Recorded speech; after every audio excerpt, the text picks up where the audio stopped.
everyone, this is the PLT Overview for the week of November 16th through 20th, 2020. First, we have our weekly overview. Next, in our module, we have our trainings. Make sure you're updating your grades and syncing them to Canvas. Also, make sure you're completing your student-led conferences and submitting the student-led conference scheduling form via the Canvas assignment after you've finished all of your conferences and have filled out that document. Here's a link to that document. Also, here's the assignment where you will turn it in. Next, we have advisory slides. They're the same for all grade levels this week. It is a gratitude lesson, but be sure to use the link in the lesson to print out handouts for in-person students. If you're a remote teacher and have remote students, you can still do the activity. You'll just have to manipulate the document through electronic means. Finally, continue collaborating with your peers and make sure to fill in that PLT checklist form at the end of the week. Let's look over the weekly overview. Here are some announcements. Next week, Lisa Heller will be sending the charts and data to teachers for the Student Engagement Perspective Survey that was taken in Advisory. Below are some early takeaways from the survey. First, make sure you have a home page. Next, provide video links within the assignment that goes with the lesson. If you want a student to have access and watch a video at home, make sure you've linked it in Canvas. Next, if you want students to know about something, send it to their Canvas inbox or Canvas announcements. The most recent module needs to be at the top and order them from most recent to oldest. Within the module, order them as they need to do them, first to last. Also, have a Zoom link on your course navigation left sidebar. Make sure to check that navigation link with your students. At the end of class, review what students need to do concerning due dates and assignments before the next time they are in class, referring to the current module in Canvas.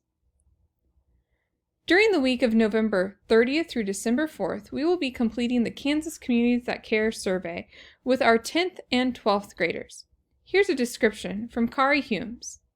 The Kansas Community That Cares Survey, or the KCTC, has been administered annually at no cost to the districts throughout the state since 1994.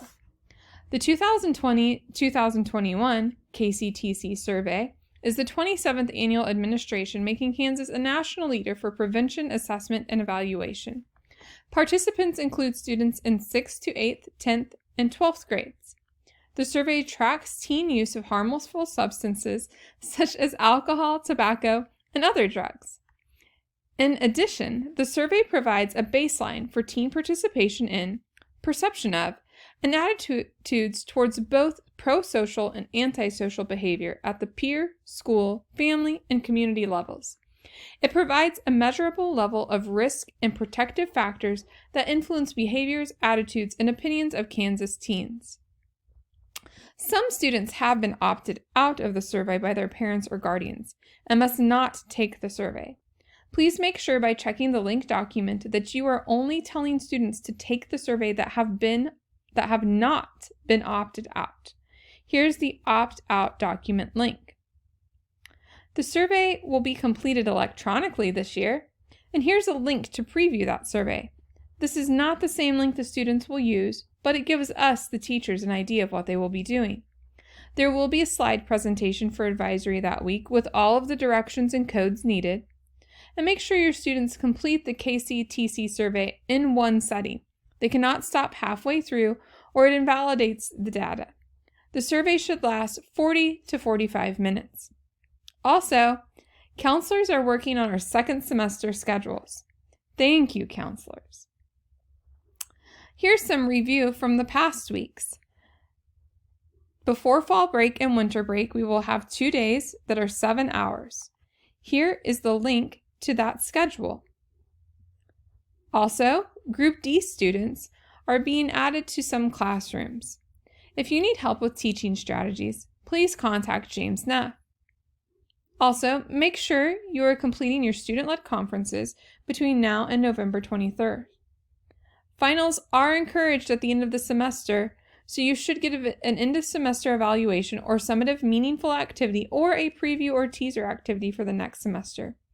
And finally, don't forget, Andrew Farmer, on behalf of the building committee, sent out the supplemental fund allocation form, and it is to be filled out Wednesday, November 18th. For trainings this week, update your grades and sync them to Canvas. Make sure you complete those SLCs and submit the scheduling form. Here's that form linked again. You'll need to submit it via the Canvas assignment on our module for this week. Some optional training is the district tech training that's being provided weekly.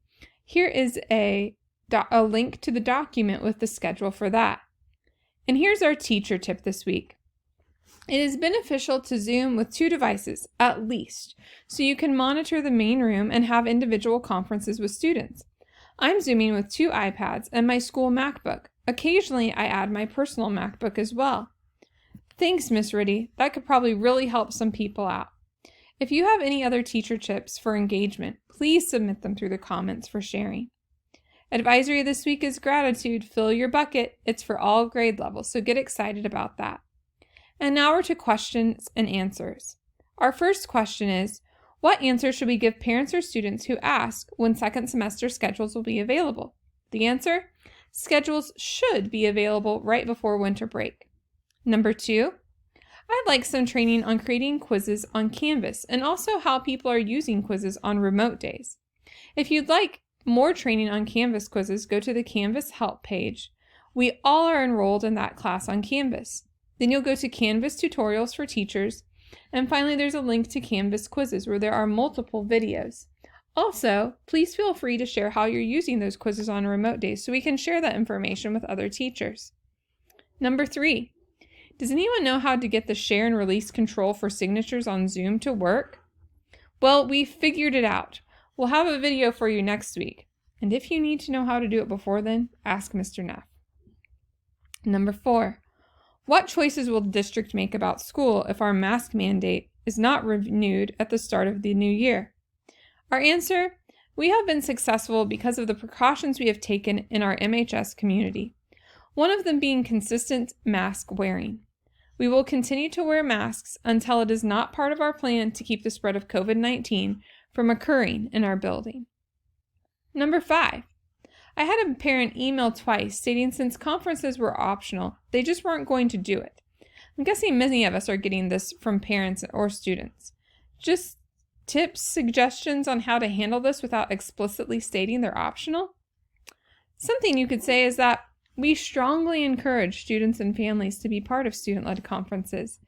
It is an avenue through which clear communication may take place, and students and their family members may ask questions that advisors can answer or get the answers to those questions. Number 6, how can teachers provide input on students who are at risk and could benefit from 4-day instruction? I've had several advisory students I consider to be in this category, as well as a few in my classroom.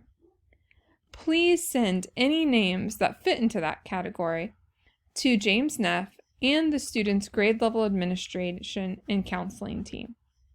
And finally, next semester, what will be required in terms of Zoom check-ins? Will students be allowed to flex during advisory? For remote, nothing will change. For on-site students, it depends on where we are on our on-site contingency plan. We'll try to make sure that's clearly communicated. And 2 comments this week. First, I have been using flipping resources recommended by Lindsay Clark a while ago. The kids love it. It makes for more interactive lessons when we're limited with interactive things we can do. I recommend it, as well as 1010. Thanks, Kelsey Garver, for that comment and for that compliment to Lindsay. Also, Christina Martinez has found a video that shares information or shows how to share information about how to create an overview for a module with a document that's hyperlinked, and also shows more strategies for helping students to see all of the resources in a lesson versus just clicking on the assignments. Thanks, Christina.